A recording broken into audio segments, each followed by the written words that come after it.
Yan mga boss, papasilip ko ulit sa inyo yung DT na re-restore natin. Ito yung DT MX 175 vintage na to. So makikita nyo dyan na yung block nya, halos parehas ng itsura dito sa ito 175 to, yun 125, pero yung rolling chassis nito at saka yun isa lang.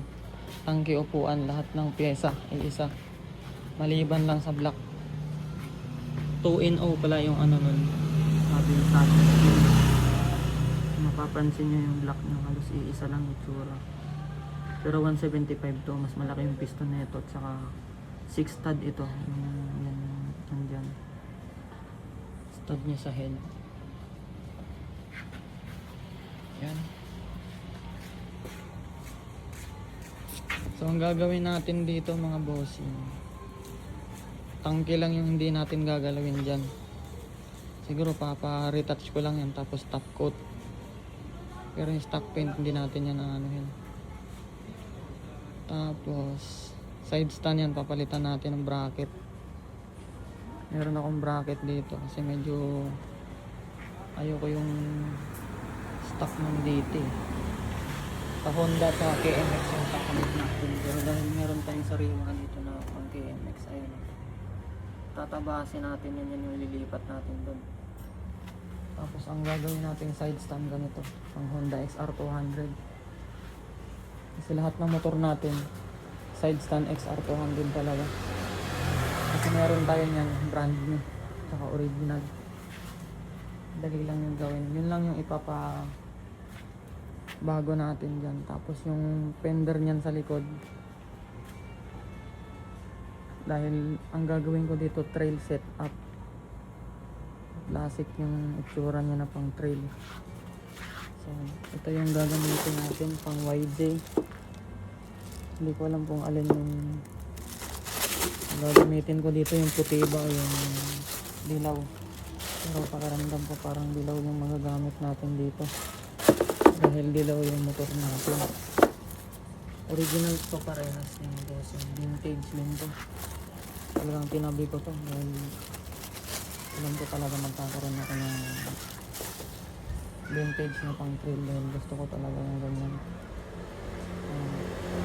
Gagawin natin, magpapalagay lang tayo ng bracket dyan. Si Michael Olbis yung papagawin natin kung hindi siya busy. Yung bracket lang dito, bracket dyan sa dalawa na yan, yun lang yung papagawa natin, saka yung bracket dito sa kabila para mapit ka dun, mapit ka dyan ang bago eh.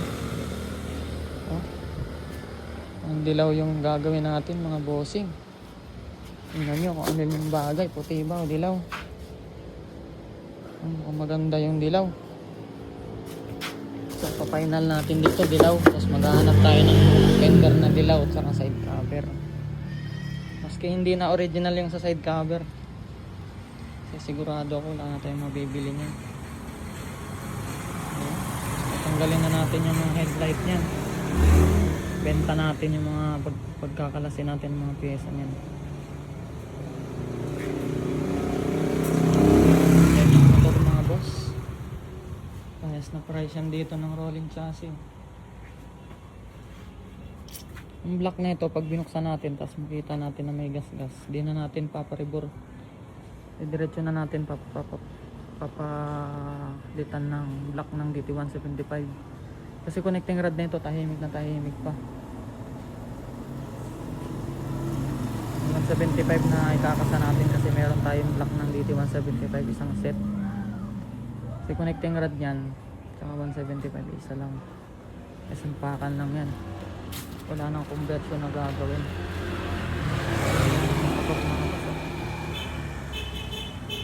Tapos dadalhin natin yung upuan nito kay Sir Larry, papa-edit natin to, papakapalan natin to, papasagan natin dito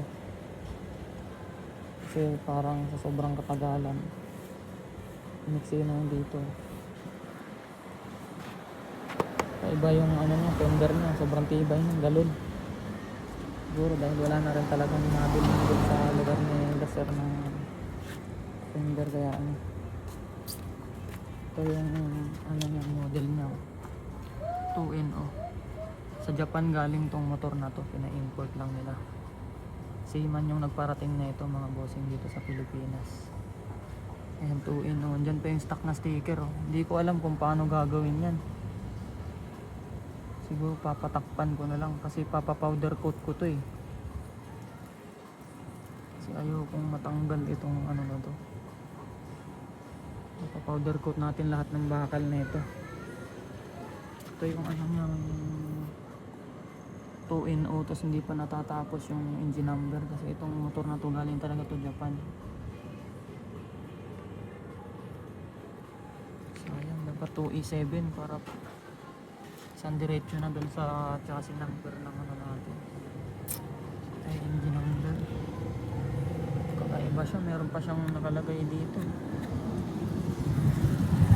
Ito pa yung mga rubber nito mga boss oh. Saan na ba yung tatak ng block nito? Wala pang tagas yung head gasket niya.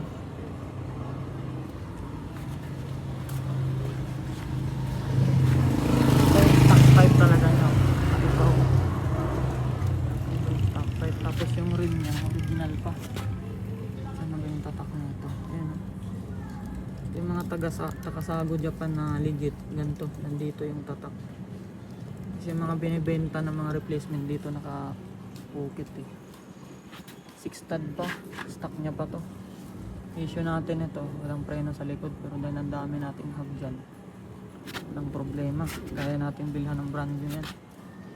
Ito stock pa yung ano niya, regulator oh. Yung regulator niya mga boss oh. Stock pa, original. Goods yung ano niya, walang welding yung kick at saka cambio. Pati yung engine sprocket, walang welding. Titingnan lang natin yung ano na ito. Kakaiba siya, what kaya mayroong ano dito? Meron siyang breather. Ano to? May breather yung ano na ito. Yung nakakaalam ng motor na ito, bakit kaya may breather ito mga boss? Pa yung ano na flasher ano 6 volts pa original. Ito pakita ko sa inyo yung ano niya 123cc. So ibig sabihin 125. Nagulat talaga ako dito kasi akala ko 170. Yan mga boss oh. 2A6 ang tatak, 2A600 tapos 123cc. Ang ganda nito mga boss. Naka-unblock na ito, baka parang hindi pa ito na ibababa. Sabi nila sir, ano pa, lining pa lang daw yung napapalitan. So tingin ko hindi pa ito na overhaul oh. Parang dito pa lang yung nabubuksan nila oh. Yan mga boss. Kakaiba yung lock niya mga boss oh.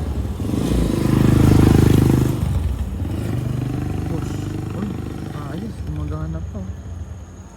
Kasi yung susi nito mga boss, original pa, stock niya pa. Ayan yung code, nabura lang. Pero yung susian niya, stock pa. Ayan yung tatak niya, Yamaha. Kaso, biruin mo, sa kakahawak, napudpud na yung ano niya.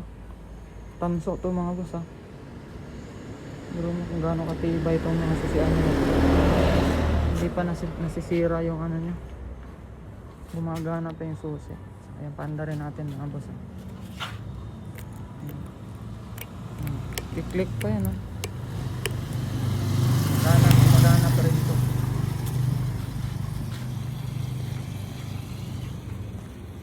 Paanda rin natin. Check natin. Dahil kahapon pa ito pinaandar.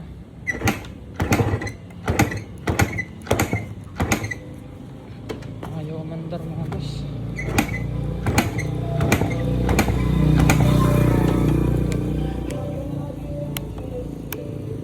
Engine stop run.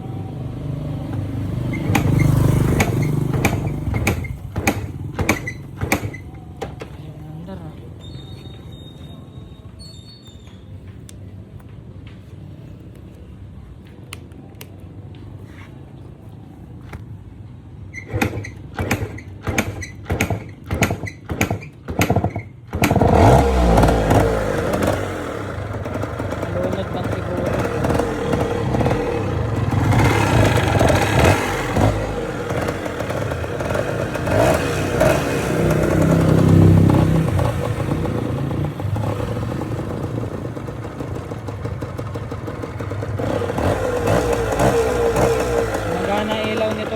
bossing.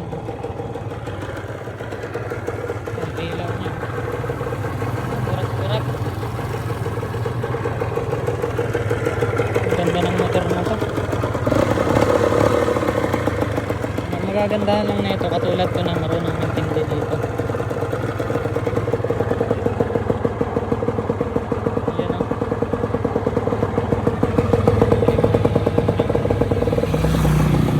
Ayun, tambutso. Ayan o. Okay mga boss, bye bye. Abang lang tayo dito. Update. Maghanap pa to, kill switch. Oh.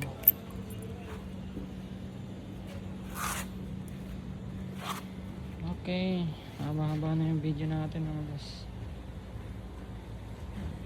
Ito yung kakabit natin dyan. Hanapin na lang natin side cover at saka front fender. Hindi ko alam kung ano yung front shock na ikakabit ko dyan, baka pang millennium. Kasi gusto ko sa trail bike ko medyo malaki at saka disc brake. Okay, bye bye. Ayan mga boss, nice deal. Dito tayo sa Pangasinan. So nakuha na natin yung DT na old school. So vintage na to mga bossing, 1970s. Safety natin ang taas natin ang punta.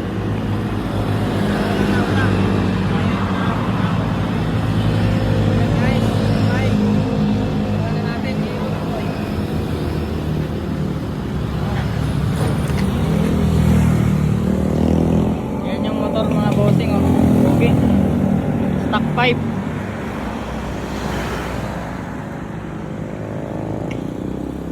Lining pa lang daw napapalitan na ito simula mapunta sa kanila. Galing Japan to mga boss, import.